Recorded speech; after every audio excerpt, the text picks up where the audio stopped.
السلام علیکم ورحمۃ اللہ وبرکاتہ۔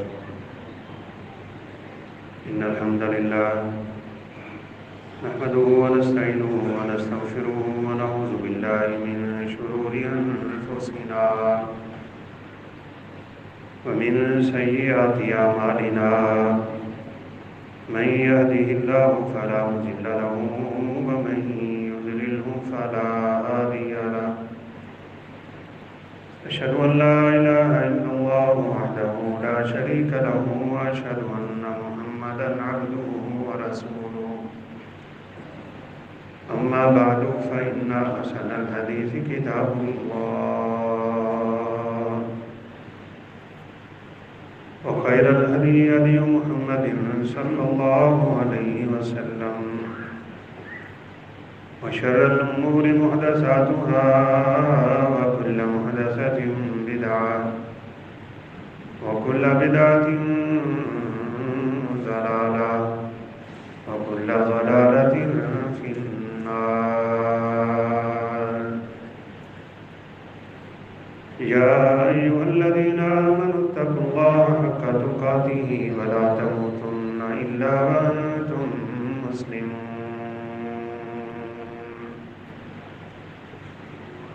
يا أيها الذين آمنوا اتقوا الله وقولوا قولا سديدا يصلح لكم أعمالكم ويغفر لكم ذنوبكم ومن يطع الله ورسوله فقد فاز فوزا عظيما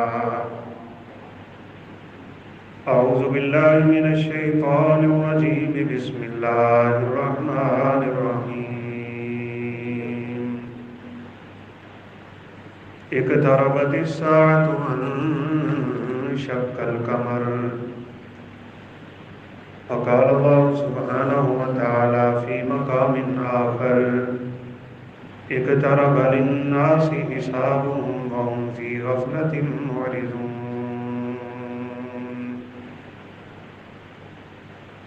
وقال النبي صلى الله عليه وسلم إذا وصل الأمر إلى غير أهله فانتظر الساعة رب اشرح لي صدري ويسر لي أمري واحلل عقدة من لساني يفقهوا قولي رب زدني علما سبحانك لا علم لنا إلا ما علمتنا إنك أنت العليم الحكيم۔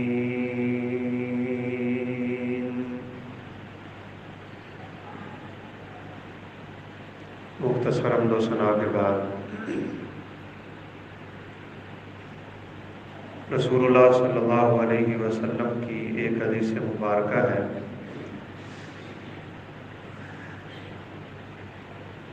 کہ بھیڑیے نے بکریوں کے ریوڑ میں سے ایک بکری اٹھا کے اپنے منہ میں ڈالی تو چرواہے نے بھاگ کے اس کے منہ سے بکری کھینچ لی تو اس نے کہا اس دن ان بکریوں کو کون بچائے گا جس دن میرے اور ان کے علاوہ کوئی نہیں ہوگا یہاں پہ۔ ایک چرواہا فتنوں سے بچنے کے لیے اپنی بکریوں کو ہانک کے مدینہ آئے گا۔ آپ نے فرمایا مدینہ بے آباد ہو چکا ہوگا، مدینہ خراب ہو چکا ہوگا، ایک بنجر سی آبادی ہوگی مدینہ میں، اور یہ قیامت کے قریب ہونے کی علامت ہوگی۔ اس بات میں تو کوئی شک ہے ہی نہیں کہ قیامت بہت قریب ہے، اور آخرت کے مقابلے میں اس دنیا کی جتنی بھی زندگی ہے وہ بہت قریب ہے۔ دنیا کا معنی ہی قریب، آخرت کا پہلا سال جو 50,000 سال کا ہے،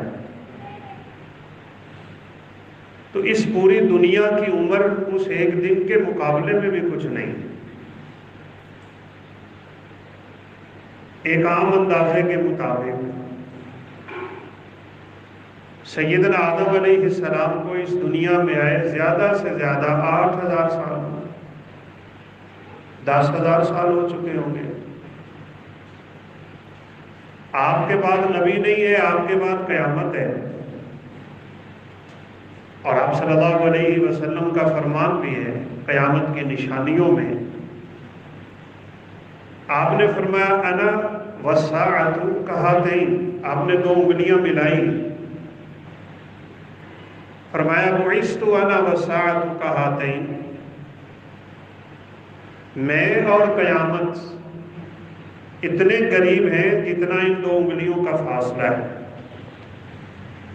یہ بڑی انگلی ہے، یہ چھوٹی انگلی ہے، یہ دنیا کی عمر یہاں تک آ چکی ہے، باقی اتنی سی دنیا ہے، یہ کچھ بھی نہیں، چند سال کا تماشا، اور بالا آخر قیامت کا وہ خوفناک منظر قائم ہو جائے گا کہ انسان کی عقل دنگ رہ جائے، ہوگا اچانک دنیا آباد ہوگی اسی طرح۔ آپ صلی اللہ علیہ وسلم نے فرمایا جانور کا دودھ دونے والا وہ دودھ دو رہا ہوگا، وہ جانور کے تھنوں کو دبا چکا ہوگا اور دودھ بھی جانور کے تھنوں سے نکل چکا ہوگا، یہ دودھ برتن تک نہیں پہنچے گا کہ قیامت قائم ہو جائے۔ فرمایا کپڑا لینے والا کپڑا پھینک چکا، دیکھ چکا، بس قیمت کی ادائیگی باقی ہوگی کہ قیامت قائم ہو جائے گی۔ قیامت کو عربی میں الساعہ کہتے ہیں، اور ساعہ کہتے ہی ایک لمحے کو، معاملہ اس کا اتنا خطرناک ہے کہ اللہ نے چھپا رکھا ہے، کسی کو کوئی پتہ نہیں قیامت کب آئے گی۔ آپ صلی اللہ علیہ وسلم کے پاس صحابہ بیٹھے، ایک آنے والا آیا، صحابہ میں سے اس کو کوئی نہیں جانتا، لیکن فرماتے ہیں کہ اس پہ سفر کے آثار بھی نہیں تھے، انتہائی خوبصورت سفید لباس، بڑا دلکش اس کا چہرہ، اور رسول اللہ صلی اللہ علیہ وسلم کے سامنے 2 زانو ہو کے جس طرح ہم تشہد میں بیٹھتے ہیں وہ بیٹھا ہے، اور اس نے پوچھا اسلام کیا ہے؟ آپ نے 5 چیزیں بتائیں، کلمہ، نماز، روزہ، زکوٰۃ، حج۔ اس نے کہا صدقت، آپ سچ کہہ رہے۔ صحابہ فرماتے ہیں ہمیں تعجب ہوا، سوال بھی کرتا ہے تصدیق بھی کرتا ہے۔ کہا ایمان کیا ہے؟ فرمایا رب کو مانو، دل سے مانو، اس کے رسولوں کو، اس کی کتابوں کو، اس کے فرشتوں کو، آخرت کے دن کو، اپنی اچھی بری تقدیر کو اچھی طرح دل سے مان لو، ایمان ان پہ رکھو، یہ ایمانیات ہے۔ کہا صدقت، آپ سچ کہہ رہے۔ صحابہ نے پھر تعجب کیا۔ اس کے سوالوں میں ایک سوال یہ تھا بتائیں قیامت کب آئے؟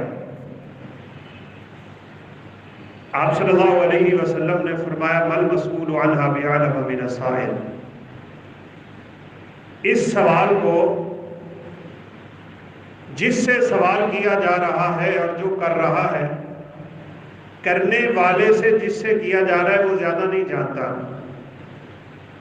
یعنی نہ تجھے اس کا پتہ نہ مجھے اس کا پتہ۔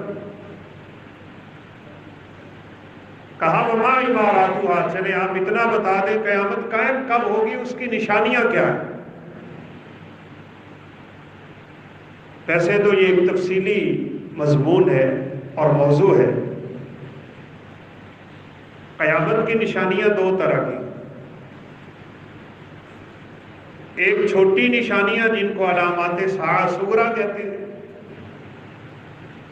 اور ایک بڑی نشانیاں ہیں جن کو علامات کبریٰ کہا جاتا ہے۔ چھوٹی نشانیاں ساری کی ساری پوری ہو چکی۔ اس حدیث میں جو آپ صلی اللہ علیہ وسلم نے نشانی بتلائی نا، آپ نے فرمایا ان تلد الامۃ ربتها وان ترى حفاة عراة رعاء الابل يتطاولون في البنيان۔ ماؤں کے ساتھ لونڈیوں جیسا سلوک ہوگا، اولاد والدین کو اپنا غلام سمجھے گی، لونڈی اپنے مالک کو جنم دے گی، بیٹا مالک بنا بیٹھا ہوگا اپنے والدین کا۔ اور فرمایا کہ دیکھنا یہ بھوکے پیاسے ننگے بدنوں والے اور بکریاں اور اونٹ چروانے والے بڑی لمبی لمبی بلڈنگیں بنائیں گے، مقابلہ بازیاں ہوں گی ان کی عمارتیں بنانے۔ اور ہم سب جانتے ہیں عرب لوگ کہاں سے کہاں پہنچے۔ سعودی عرب اب نیوم سٹی کے چکر میں چھوٹی نشانیاں ساری پوری ہو چکی۔ فرمایا سود عام ہوگا، زنا عام ہوگا، شراب عام ہوگی، لوگ سود کا نام بدل بدل کے استعمال کریں گے، اس کو حلال سمجھیں۔ کتنے بینکوں کے باہر پٹی لگی ہوئی ہے اسلامی بینک، علل اعلان جھوٹ، کوئی بینک اسلامی نہیں، سارا بینکنگ نظام سود پہ قائم۔ فرمایا عورتوں کی کثرت ہوگی، معاشرے میں مرد کم ہوں گے۔ آپ کسی بازار میں جا کے دیکھ لیں عورتوں کی کتنی کثرت ہے۔ آپ نے فرمایا علماء کو اللہ ایک ایک کر کے اٹھاتا جائے۔ رب والے جو علماء ہوں گے نا، علماء ربانیین، سچے عالم، رب والے، علم میں بھی اور عمل میں بھی، ان کو اللہ اٹھا لے۔ جب اٹھا لے گا تو لوگوں نے دین تو پوچھنا ہے، لوگ فتوے پوچھیں گے، بے علم مولوی ان کو فتوے دیں، یضلون و یضلون، خود بھی گمراہ دوسروں کو بھی گمراہ کریں۔ مولوی صاحب نے نماز پڑھائی اور نماز کی کسی رکعت میں بھول گئے، نمازیوں نے بعد میں کہا کہ آپ نے ایک رکعت ہی چھوڑ دی۔ اس نے کہا چلو نماز دوبارہ پڑھیں گے۔ بھائی تجھے دین کا نہیں پتا تو تم مصلی رسول پہ کیوں آیا؟ کیوں دوبارہ پڑھیں گے؟ رسول اللہ صلی اللہ علیہ وسلم کی ایک رکعت رہ گئی تھی، 2 رکعتیں رہی، ایک مرتبہ آپ نے سلام پھیر دیا۔ صحابہ نے سلام کے بعد کہا انسیتا ام کسرت الصلاۃ، آپ بھولے ہیں یا نماز کم ہوئی ہے؟ فرمایا لم انسا ولا مقصود، نہ تو نماز کم ہوئی ہے نہ میں بھولا ہوں۔ کہا نہیں پھر آپ بھول گئے۔ کہا کیا ہوا ہے؟ فرمایا 2 رکعتوں کے بعد آپ نے سلام پھیر دیا۔ آپ نے سب لوگوں سے پوچھا اسادہ کا ذوالجنین، یہ بندہ صحیح کہہ رہا ہے؟ سب نے کہا جی آپ نے 2 رکعتیں پڑھی۔ آپ دوبارہ سے کھڑے ہوئے، اگلی 2 رکعتیں پڑھ کے سجدہ صاحب کر، 1 رکعت رہ گئی، 1 تو رہے، 2 رہ گئی، 2 تو رہے۔ بات کرنے کا مقصد ہے گمراہ مولوی، دین کو لوگوں نے مذاق بنا لیا۔ اور اس لیے نبی صلی اللہ علیہ وسلم نے فرمایا کتابیں نہیں اٹھے گی، علم کتابوں سے اللہ نہیں اٹھائے گا، ولیکن بقبض العلماء، اللہ علماء کو اٹھا لے گا، باقی کتابیں رہ جائیں گی۔ کتابی مولوی ہوں گے۔ اور پھر یہ دور جو جا رہا ہے یہ سوشل میڈیا کا مولوی ہوگا۔ آپ سن لے جا کے مرزا علی انجینئر کو، وہ اس وقت بہت بڑا علماء میں سے اپنے آپ کو شمار کرنے والا ہے، الف سے با نہیں آتی اس کو دین کی صحیح معلوم۔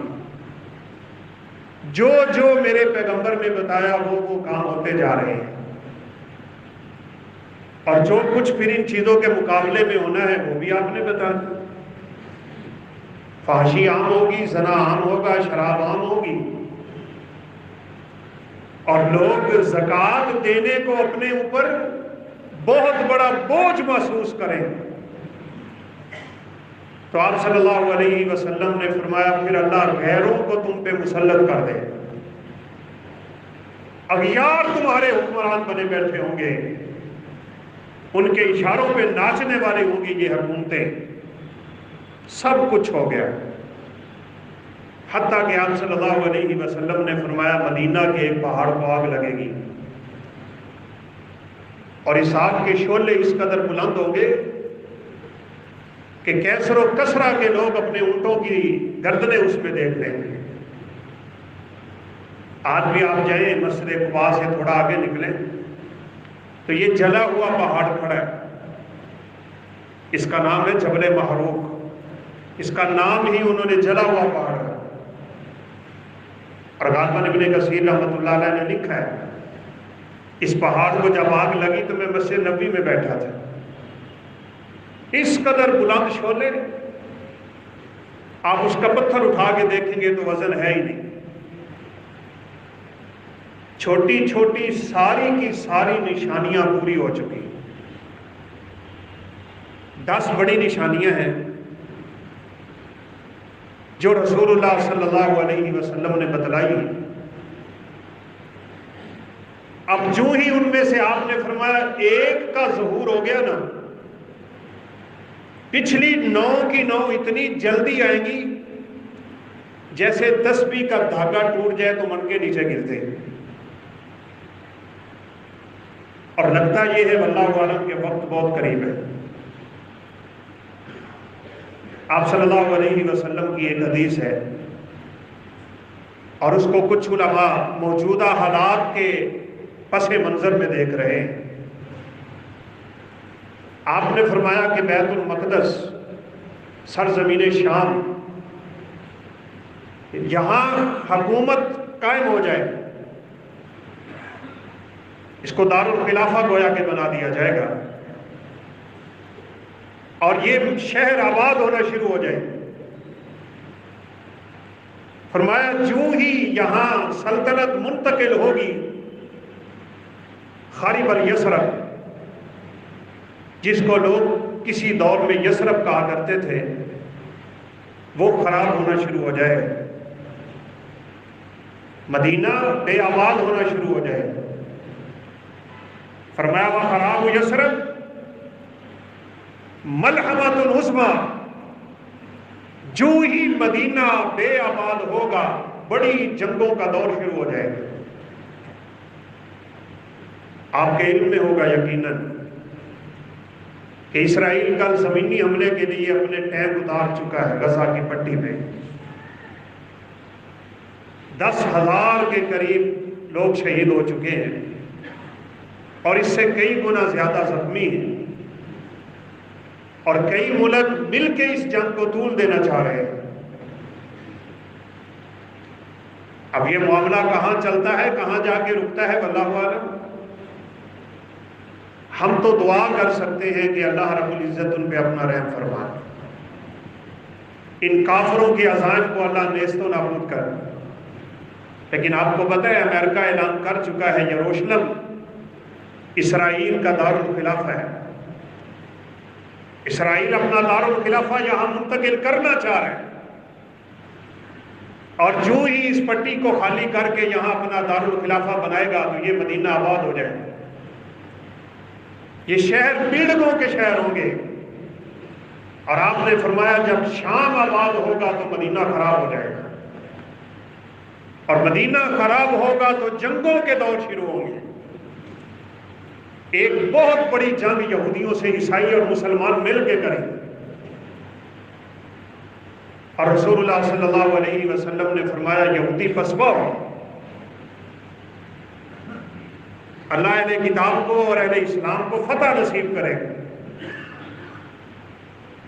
پھر ان عیسائیوں میں سے ایک آدمی صلیب بلند کرے گا کہ اس کی وجہ سے اللہ نے ہمیں نصرت اور فتح دے دی،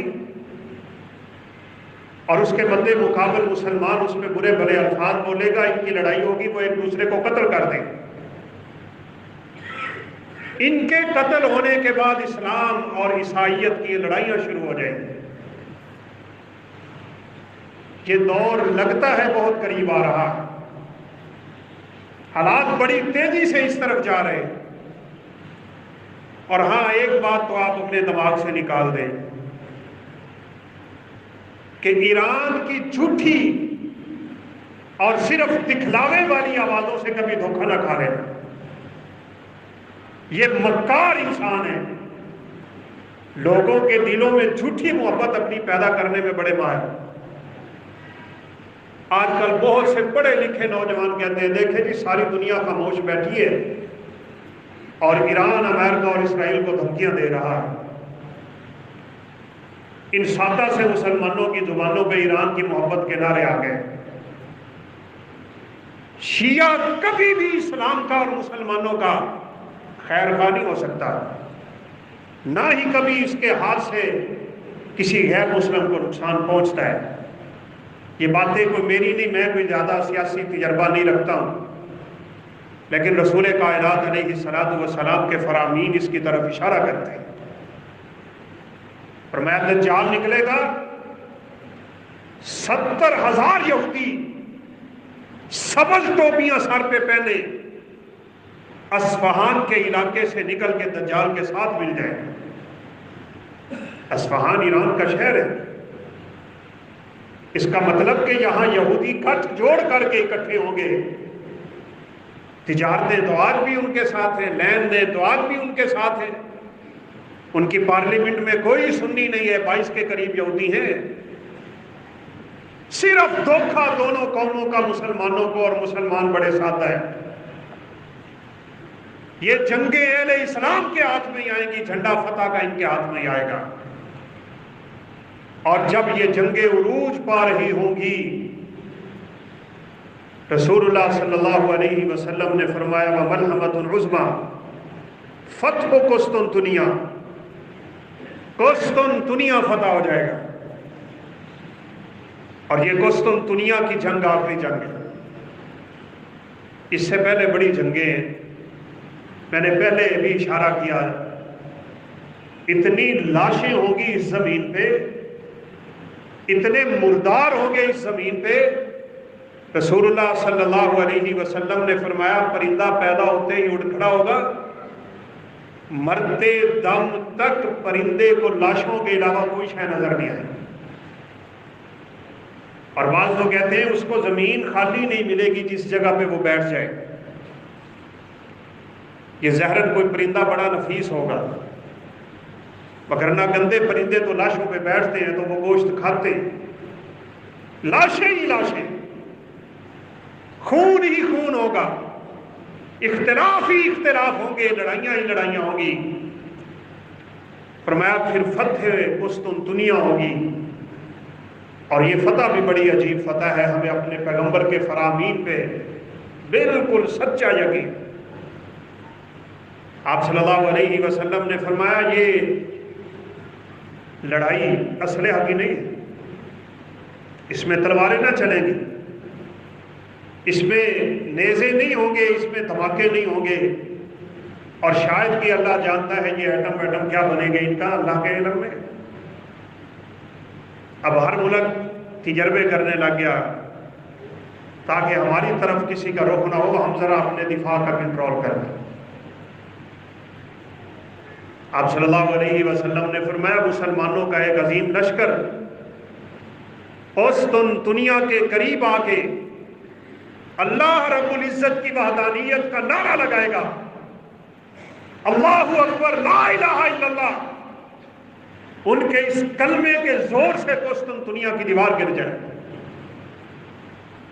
کاش ہمارے دلوں میں اس نام کی اہمیت بیٹھ جائے، ہمیں اپنے رب پہ بھروسہ اور یقین ہو جائے، بھولے بھٹکے مسلمان پھر سے اپنے رب کی طرف واپس آ جائیں، وہ فتوحات کا زمانہ اللہ پھر لوٹا دے۔ اللہ وہی ہے، اسلام وہی ہے، ایمان وہی ہے، قرآن وہی ہے، کعبہ وہی ہے، دین وہی ہے، اسلام وہی ہے، مسلمان وہ نہیں رہا، اس لیے اللہ کی رحمتیں دور ہو چکی۔ ہمیں تو کل کے اخبار میں پڑھ کے نہ یقین مانے، اتنی بے حس قوم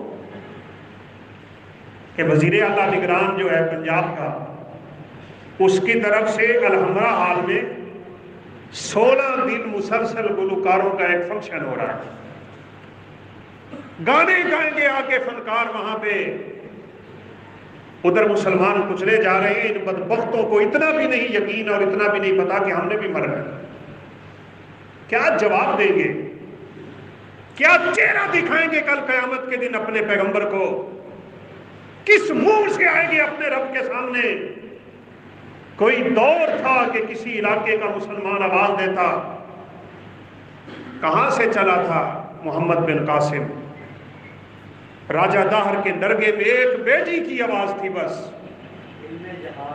ایک بیٹی، اس نے پکارا تھا، اور 2 بندے جو حجاج بن یوسف تک پیغام پہنچانے کے لیے نکلے تھے، ایک تو رستے میں گھوڑے میں گر کے مر گیا، اور دوسرے نے جا کے صرف پیغام دیا اور ساتھ ہی اس کی بھی موت واقع ہو گئی تھی۔ کہا وہ دیبل کے ساحل پہ ایک مسلمان بچی تجھے بلا رہی ہے۔ کہاں؟ ارض شام، جہاں آج جنگیں لگی ہوئی، جہاں آج ہم سے پہنچا نہیں جا رہا۔ محمد بن قاسم نے وہاں سے فوج روانہ کر 2 بڑے حملے کیے۔ نہ حجاج بن یوسف نے، 2 بڑے حملے تھے، لیکن صاف ظاہر دوسرے علاقوں میں آ کے لڑنا بہت مشکل ہوتا ہے۔ جب جنگ تھوڑی سی طول پکڑ گئی تو اپنے 17 سالے بھتیجے کو بلایا، محمد آ جا، وہ وقت آ گیا جس کے لیے میں نے تیری تربیت کی تھی، لشکر لے، راجہ دار سے اس بچی کو چھڑا کے لا، جس کی آواز پہ آج حجاج بن یوسف کو رات کو نیند نہیں آتی۔ یہاں عزتیں لٹ رہی ہیں، ان بدکاروں کو یہاں برائی کے اڈے قائم کرنے میں تلے ہو۔ بے غیرتی کی انتہا ہو چکی، خدا کی قسم۔ کسی نے کہا جائیں جی نواز شریف کے جلسے میں، وہاں جنت کا ٹکٹ مل رہا ہے۔ او بدبختو، تم کیا جانتے ہو اللہ رب العزت کے دین کو؟ تم نے کیا مذاق بنا رکھا ہے اس دین کو؟ اسی وجہ سے اللہ رب العزت کی ناراضگیوں کا کوڑا ہم پہ برس رہا ہے۔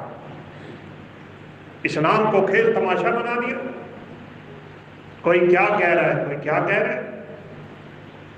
اسلام سچا جب تک ہمارے اندر نہیں آئے گا، اللہ رب العزت کی طرف سے رحمتوں اور برکتوں کا دروازہ نہیں کھل سکتا۔ پکی بات ہے۔ ہم بس دنیا کے معاملے میں بڑے سیانے بنے بیٹھے ہیں۔ میں نے تو آپ کو گزشتہ سے گزشتہ جمعے بھی گزارش کی، ہم سب مل کے اتنا ہی کر لیں کہ ہمارے دلوں میں ان مسلمانوں کا احساس ہی پیدا ہو جائے۔ وہی بسوں میں فلمیں، وہی دکانوں پہ فلمیں، وہی گھروں کا ماحول، وہی مسلمان کا اٹھنا، وہی بیٹھنا، وہی کھانا، وہی پینا، وہی خوشیاں، وہی تماشے، وہی دھماکے، پٹاخے چلا رہے ہیں یہاں پہ۔ چھوٹے چھوٹے بچے نہیں دیکھے جاتے، خدا کی قسم۔ کوئی جگر رکھنے والا وہ ویڈیو پوری نہیں دیکھ سکتا۔ انسان لرز کے رہ جاتا ہے کہ اتنا ظلم تو آج تک شاید فرعون نے نہ کیا ہوگا۔ لیکن ان کو سوچی ہے جناب یہاں پہ گلوکاریاں کروانے پہ نہیں، اپنے رب کی طرف واپس آ جاؤ۔ اسی لیے یہ آخری جنگ اللہ رب العزت کے اسم مبارک الجلالہ لفظ کے ساتھ ہی فتح ہو جائے گی۔ تینوں قسطن دنیا کی دیواریں اللہ کا نام لے کے دھڑام کر کے گر پڑے گی۔ اور میرے پیغمبر نے فرمایا لوگ مال غنیمت اکٹھا کر رہے ہوں گے کہ دجال نکل آئے گا۔ فرمایا وفتح قسطنطنیہ خروج الدجال، حرف حرف سچا ہوگا میرے پیغمبر کا، لیکن مسلمانوں کو ابھی تک ہوش نہیں آ رہا، مدہوش ہیں اپنے دنیا کے معاملے میں۔ فرمایا یہ لوگ مال غنیمت میں مشغول ہوں گے کہ دجال کے نکلنے کی خبر آ جائے، بس پھر نکل جائیں گے یہاں سے، بھول جائیں گے دنیا کو، کسی کو پرواہ نہ رہے گی اس مال کی۔ اب دجال کے فتنوں سے بچنے کی فکر لاحق ہو جائے گی۔ اور ایک حدیث میں میرے پیغمبر نے فرمایا یہ نہر فرات اپنی اصل جگہ سے ہٹے گی، اس کا پانی رزق کے دوسری طرف نکلے گا اور اس کے نیچے سے سونے کا پہاڑ نکل آئے گا۔ آپ صلی اللہ علیہ وسلم نے فرمایا تم میں سے اگر کوئی شخص یہ وقت پا لے اس سونے کے قریب مت جانا. فتنوں کے دور میں تو دنیا سے جان چھڑائی جاتی ہے، فتنوں کے دور میں تو دنیا سے بھاگا جاتا ہے. فَفِرُّوا إِلَى اللَّهِ، اللہ کی طرف آنا ہوتا ہے ان فتنوں سے خود کو بھی بچانے کے لیے اور دوسروں کو بھی بچانے کے لیے. لیکن آج کا مسلمان جوں کا تو زندگی گزار رہا ہے. سود کھانے والا وہیں کھڑا ہے، جھوٹ بولنے والا وہیں کھڑا ہے، فراڈ کرنے والا وہیں کھڑا ہے، دودھ میں پانی ملانے والے وہی کام کر رہے ہیں. جو مسلمانوں میں زیادتیاں تھیں وہ قائم و دائم ہیں، اور ہم اللہ رب العزت سے بیت المقدس کی فتح کی دعائیں کر رہے ہیں. یہ دعائیں اللہ ہوا میں اڑا کے رکھ دیتا ہے، یہ دعائیں کسی کام نہیں آتی. وہ کوئی یہودی بڑا لیڈر گریا زاری والے دن جا رہا تھا نا دیوار گریا کی طرف، تو دوسرا اپنی ڈیوٹی پہ جا رہا. اس نے کہا تم نے نہیں جانا؟ کہا نہ اپنی ڈیوٹی کرو، اپنی ذمہ داری ادا کرو، یہ دعا بعد میں بھی ہو جائے. ہم لوگ اپنی ذمہ داریاں ہی بھول گئے کہ اللہ رب العزت نے ہمیں یہاں دنیا میں بھیجا کیوں تھا. اللہ اکبر. وہ ایک یہودی عورت تھی، کسی سنیار کی دکان پہ زیور لینے کے لیے گئی. اس نے کہا اپنا پردہ ہٹا. کہا پردہ نہیں ہٹا سکتی. اس خبیث نے خباثت کی کہ اس کا کپڑا جو ہے وہ نیچے کہیں باندھ دیا. اب وہ اٹھی تو اس کا سطر کھل گیا. بس اس کی یہ شرارت کیا تھی، مسلمانوں نے تہس نہس کر کے رکھا. ہمیں جو نہیں رینگتی، ہمارا رویہ وہی کا وہی کھڑا ہے. اور بالخصوص آج کل کے نوجوان انٹرنیٹ کی دنیا میں بہ گئے، ہوش ہی نہیں ہے ہم کیا کرتے پھرتے ہیں، ہمیں کیا کرنا ہے، ہمیں کس چیز سے بچنا ہے. اور بھائیو، اللہ رب العزت کی ناراضگیوں سے بچنے کے لیے لازمی ہے اس کے سامنے توبہ کرو. ہر بندہ گر جائے اپنے رب کے سامنے، اور یہ مت سمجھنا کہ ان پہ اللہ کے عذاب کا کوڑا برس رہا ہے اور ہم آزاد بیٹھے ہیں. ہم سمجھتے ہیں یہ ان پہ عذاب کا کوڑا نہیں ہے. مرنا ہر ایک نے ہے، آج نہیں تو کل، میں نے بھی اور آپ نے بھی. میں نے تو وہاں کے ایک شخص کی ویڈیو دیکھی، آواز سنی، کلیجے ٹھنڈے ہوتے ہیں کہ اس میدان میں بھی ان کا یہ حال ہے. اس نے کہا دنیا کے مسلمانوں سن لو، ہم تمہارا انتظار نہیں کر رہے، نہ کریں گے. ہمیں پتہ ہے تمہارے اندر کتنی کو غیرت ہے. ہم یہ جان چکے اللہ رب العزت نے ہمیں اپنی شہادت کے لیے پیدا کیا تھا. ہم ان میدانوں میں رب کے سامنے اپنا خون پیش کر دیں. ایک اللہ کی بندی باپردہ اپنے شہید خامن کی لاش پہ کھڑی ہو کے پتہ کیا کہہ رہے ہیں؟ صبر، ان کے جذبے، ان کے حوصلے، خدائے ذوالجلال کی قسم انہوں نے صحابیات مبشرات کی یادیں تازہ کر. خنسا رضی اللہ تعالیٰ عنہ 4 بیٹے جا رہے تھے میدان جہاد. کہا سنو، اگر میدان جہاد میں نے دیکھا کہ وار تمہاری کمروں پہ لگ گئے، تم نے پیٹ کر دی دشمن کی طرف، سمجھ لینا پھر تم نے میرے دودھ کو حلال نہیں کیا، میں تمہیں قیامت کے دن معاف نہ کروں. یہ ماں اپنے 4 جوان بچوں کو جہاد کے لیے روانہ کر رہا. آج ہمارے دلوں سے جہاد کی محبت ہی نکل گئی، کچھ نکل گئی، کچھ نکال دی گئی، چاہے پیسے کے ذریعے چاہے فتنے کے ذریعے. کاش امت مسلمہ پھر سے اپنا کھویا ہوا سبق یاد کرے، اپنے اندر جہاد کا شوق پیدا کرے، جہاد کی کتابیں پڑھے، جہاد کا لٹریچر پڑھے، جہاد کی آیات پڑھے، ان آیات کی تفسیر پڑھے، اپنے اندر شہادت کا جذبہ پیدا کرے، سچے دل سے رب سے شہادت مانگے. میرے پیغمبر کا فرمان ہے جس نے نہ جہاد کیا نہ اس کے اندر جہاد کی تڑپ پیدا ہوئی، وہ بندہ منافق ہو کے کسی منافقت کے شعبے پہ مرے گا. اللہ رب العزت کو کیا پرواہ کوئی منافق ہو کے مر رہا ہے. اپنے دلوں میں جہاد کا جذبہ پیدا کرے. اور اللہ کی بندی پورے صبر کا پہاڑ بن کے، اس کی آواز میں کپاہٹ بھی نہیں، ذرا بھی نہیں. اپنے خاوند کو کہہ رہی ہے تو نے اچھا نہیں کیا، ہم سے پہلے دنیا سے چلا گیا۔ میں تو یہ چاہتی تھی کہ یہ تیرے 4 بیٹے پہلے شہید ہوتے، ہم دونوں بعد میں شہید ہوتے۔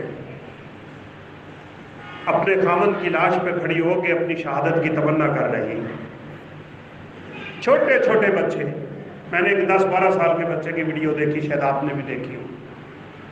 تو چلے خدا را اتنا ہی کر لو، یہ ویڈیو دیکھ لیا کرو، تمہارا دل نرم ہو جائے، تمہاری کوئی آنکھوں سے آنسو کا قطرہ ٹپک پڑے۔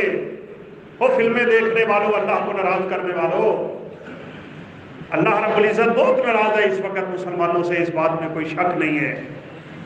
57 اسلامی ممالک کی فوجیں منہ دیکھ رہی ہیں، کیا کرنا چاہیے؟ یہی تو اللہ رب العزت کی ناراضگی ہوتی ہے۔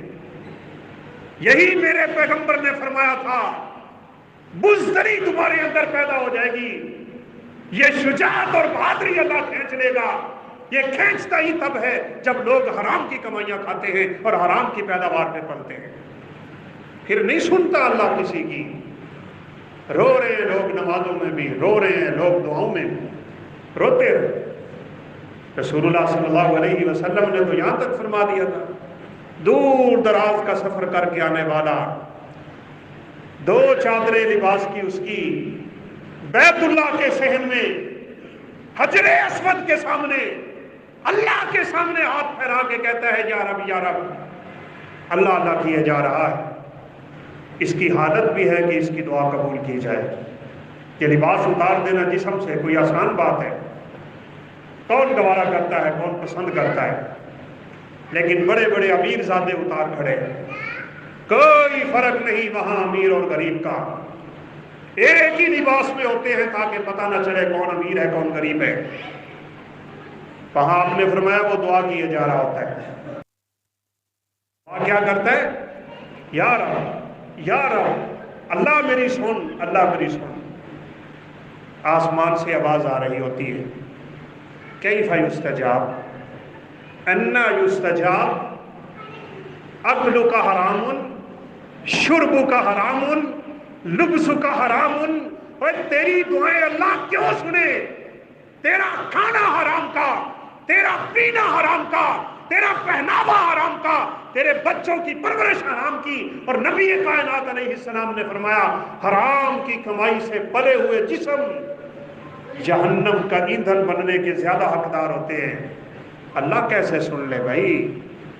اللہ سنتا ہے جب مسلمان سیدھے ہو جاتے ہیں، پھر اللہ رب العزت اپنے بندوں کے لیے نصرت اور فتح کے لیے آسمان سے فرشتے نازل کرتا ہے۔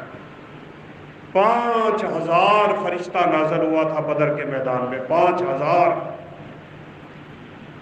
اور میں نے پہلے بھی آپ کو واقعات سنائے ہوئے ہیں۔ صحابی کہتے ہیں میں نے دائیں دیکھا بائیں دیکھا، اس بندے کو میں نے کبھی زندگی بھر دیکھا ہی نہیں تھا، میرے کندھے کے ساتھ کندھا لگا کے جہاد کرنے آ گیا ہے۔ یہ اللہ کی رحمت کے فرشتے، ان فرشتوں کا نزول آج بھی ہو سکتا ہے، لیکن توبہ کرنے کے بعد، اپنے آپ کو سدھار لینے کے بعد، اپنے آپ کو دین حق پہ واپس لانے کے بعد، رسول کائنات علیہ السلام کا فرمان مشہور ہے، اذا ترکتم الجہاد واخذتم اذناب البقر ورضیتم بالزر سلط اللہ علیکم الذل لا ينزعها عنکم حتی ترجعوا الی دینکم۔ آج ہمارے گھروں میں ان چیزوں کے علاوہ اور ہے کیا؟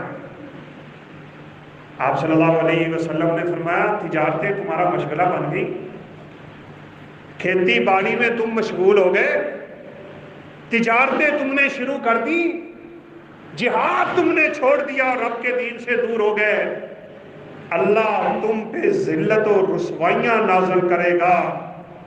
لا ينزعها عنکم، یہ رسوائی یہ ذلت کبھی واپس نہیں لے گا، حتی ترجعوا الی دینکم، جب تک تم اللہ کے دین کی طرف واپس نہیں آ جاتے تب تک اللہ کی رحمت نہیں نازل ہو سکتی۔ آپ صلی اللہ علیہ وسلم نے ایک آدمی کو دیکھا، یہ کھیتی باڑی کے آلات لے کے جا رہا۔ آج کے زمانے میں آپ کہہ لیں یہ جو کرائے شرائے ہوتے ہیں اور پتہ نہیں کیا کیا زمینوں میں چلاتے ہیں، حل چل رہا ہے، وہ ہو رہا ہے، یہ ہو رہا ہے۔ نبی کریم صلی اللہ علیہ وسلم نے اس کو دیکھ کے پتہ کیا فرمایا تھا؟ آپ نے فرمایا یہ آلات جس گھر میں داخل ہو جاتے ہیں وہاں اللہ ذلت نازل کر دیتا ہے۔ کیا مطلب اس حدیث کا؟ اگر تمہارا 24 گھنٹے کا کام یہی ہے نا کہ ٹریکٹر ہی چلانا ہے، رات کو بھی دن کو بھی کھیتی باڑی کی فکر لگی ہوئی، دکاندار کو دکان کی فکر ہے، پیشہ ور کو اپنے پیشے کی فکر ہے، اور تمہیں رب کے دین کی فکر کب لاحق ہوگی؟ ہم کب سوچیں گے اپنے رب کے دین کے بارے میں؟ کب فرصت پائیں گے اپنے آپ سے نکل کے؟ سوچو میرے بھائیوں، میں نے آپ نے رب کے دین کے لیے آج تک کیا کیا ہے؟ میں نے کیا اللہ کے دین کے لیے تکلیفیں برداشت کی ہیں؟ دیکھو ان کی ویڈیو بار بار دیکھو، 11-10 سال کا بچہ زخموں سے چور، جسم اس کے خون اس کے جسم سے بہہ رہا ہے، اور اپنی شہید ہونے والی بچی کو کلمہ پڑھا رہا ہے، بہن کو۔ کیا جذبہ ہے، کیا جہاد کی محبت ان کو بہادر بنا چکی۔ بزدلی تب آتی ہے جب تم جہاد کو چھوڑ دیتے ہو، بزدلی تب آتی ہے جب بندہ دین کے احکامات کو چھوڑ دیتا ہے۔ وگرنہ رب کے دین پہ چلنے والے جب حقیقی لوگ تھے نا، اللہ اکبر، اترے کسی جنگل میں، لوگوں نے کہا یہاں شیر رہتے ہیں، چیر پھاڑ کے رکھ دیں گے تم کو اگر رات یہاں خیمے لگائے تو۔ انہوں نے مسکرا کے کہا دیکھنا ہوگا کیا۔ اللہ اکبر، شیر آیا تو ایک صحابی رسول نے کھڑے ہو کے کہا تمہیں پتہ ہے ہم محمد عربی کے غلام، جنگل خالی کر دو اگر تم اللہ پہ یقین رکھتے ہو۔ اللہ اکبر، صحابہ روایت کرتے ہیں جنگل کے شیروں نے یہ آواز سنی تو ہم نے اپنی آنکھوں سے دیکھا شیر اور شیرنیاں اپنے بچوں کو منہوں میں اٹھا کے جنگل خالی کر رہے ہیں۔ یہ نصرت کب آئے گی؟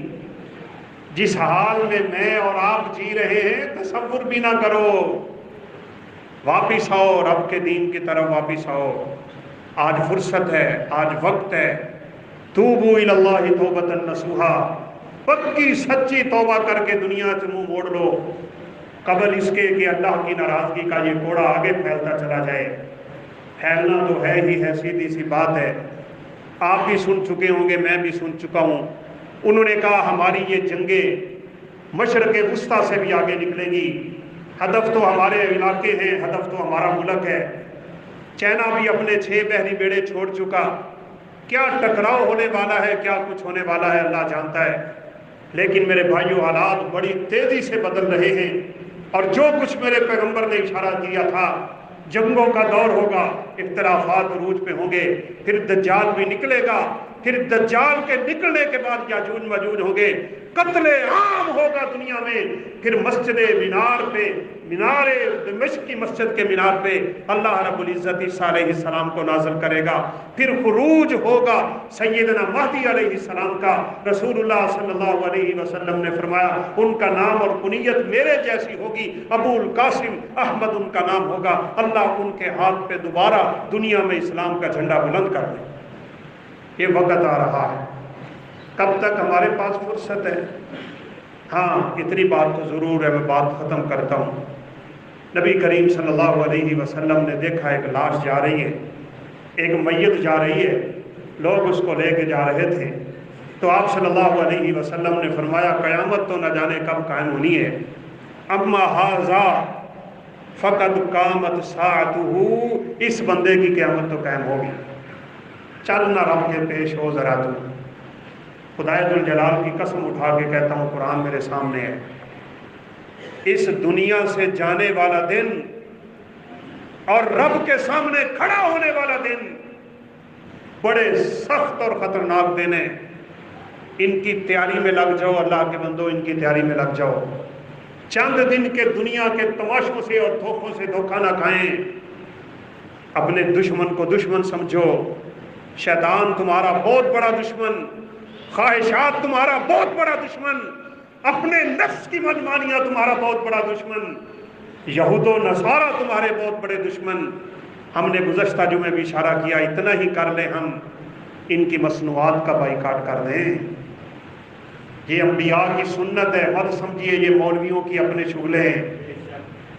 سیدنا موسیٰ علیہ السلام نے دعا کی تھی، ربنا اطمس علی اموالہم، اللہ ان کے مالوں کو برباد کر کے رکھ دے، ان کی معیشت برباد کر، جس معیشت سے تیاری کر کے یہ اہل اسلام کے خلاف حملے کرتے ہیں۔ آؤ آج ہی تہیہ کر لو، ہم ان لوگوں کی مصنوعات سے اپنا تعلق توڑ لیں، شاید اللہ ہماری یہی قبول کر لیں۔ ہم جتنا کر سکتے ہیں بھائیو اتنا تو کر لیں، ان کے حق میں دعائیں کریں، ان کے لیے نمازوں میں رب سے دعائیں کریں، یہ ان کی مصنوعات کا بائیکاٹ کر دیں، اپنے دلوں میں یہود و نصارہ کے لیے نفرتیں پیدا کریں۔